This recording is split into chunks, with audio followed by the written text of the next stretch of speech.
day everyone, I am Lance Robin Dipan, a third year criminology student in St. Teresa College of Tandag Incorporated. So I am here to locate and get the chassis number as well as the engine number of this motorcycle.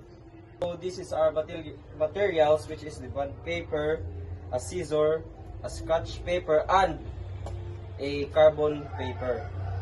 First, we will get the chassis number in here.